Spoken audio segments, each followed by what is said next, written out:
the floor. Madam Chair. Thank you very much, Mr. Johnson.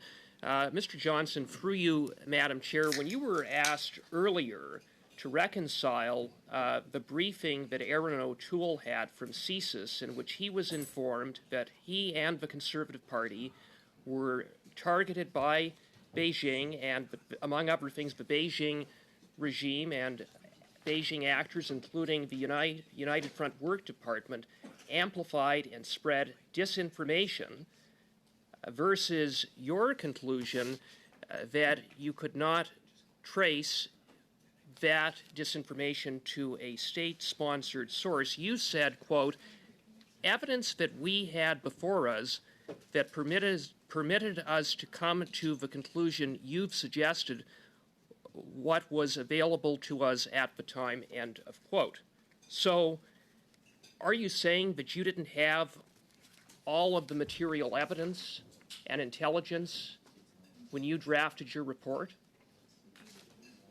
Madam Chair, through you, when we drafted our report, we had the intelligence then available from CSIS and other sources, and that was the basis of our conclusion. You had intelligence, but you said it was based on what was available to us at the time, and that, quote, much greater step in terms of what should have been done, close quote, was what you said in answer to your effort to try to reconcile what you said versus what Mr. O'Toole said based upon the information that he had received from a CSIS briefing. So again, I put it to you, how do you explain that?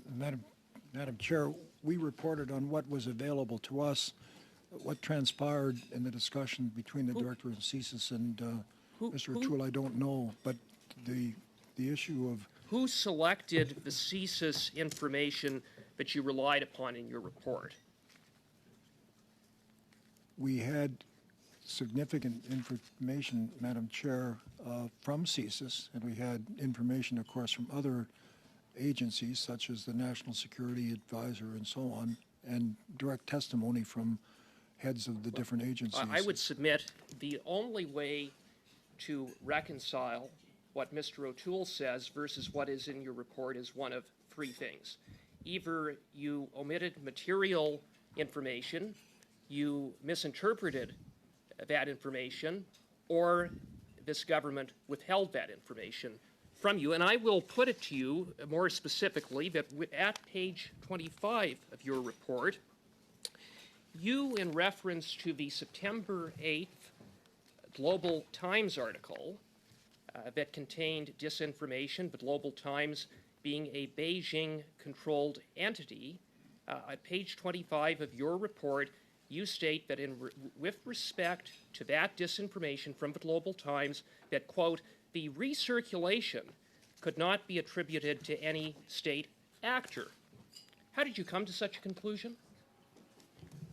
Madam Chair, we came to the conclusion set out there on the information that was available to us at that time. Well, okay, thank you for that, because the information that was available to you at that time surely would have included a rapid response mechanism report dated October 18th, 2021, that stated, quote, Chinese Communist Party media accounts on Douyin, the Chinese version of TikTok, have published videos that repeat a Global Times headline published on September 8th that suggests the CPC's platform would lead to China to break off relations with Canada.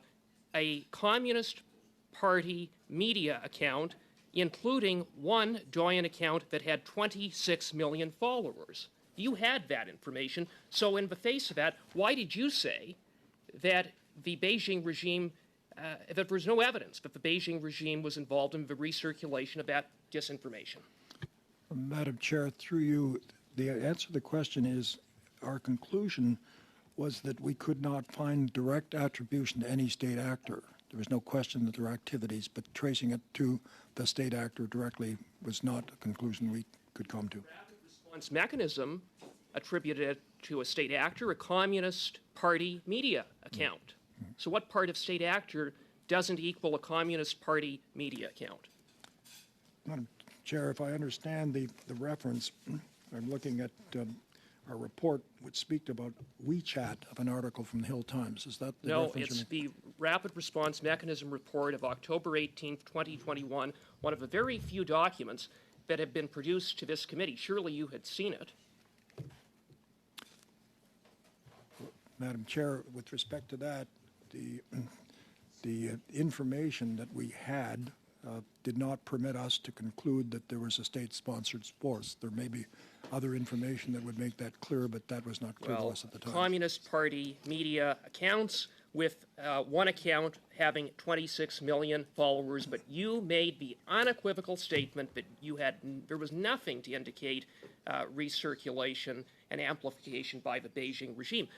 You further cite on page 25 of your report that in reference to the misinformation directed at then Member of Parliament Kenny Chiu, that it too could, quote, not be traced to a state-sponsored source, even though, Mr. Johnson, were you not aware that on September 10th, an account associated with HuiNet, I'm mispronouncing it, but HuiNet, which is connected to the United Front Work Department, posted disinformation from another Global Times article, this time targeted at Kenny Chiu, and yet you make that unequivocal statement in your report. How is that possible?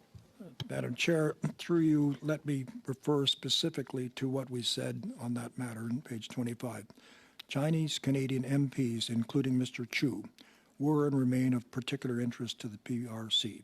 There was online misinformation about Mr. Chiu's proposed foreign agent legislation, which he corrected in the media during the campaign. But the misinformation could not be traced to a state-sponsored source. The government does not regulate consumption of social media during elections or otherwise. However, it has engaged with social media platforms to deal with misinformation and the threat that it poses to election security. This does not include WeChat, which is based in the PRC.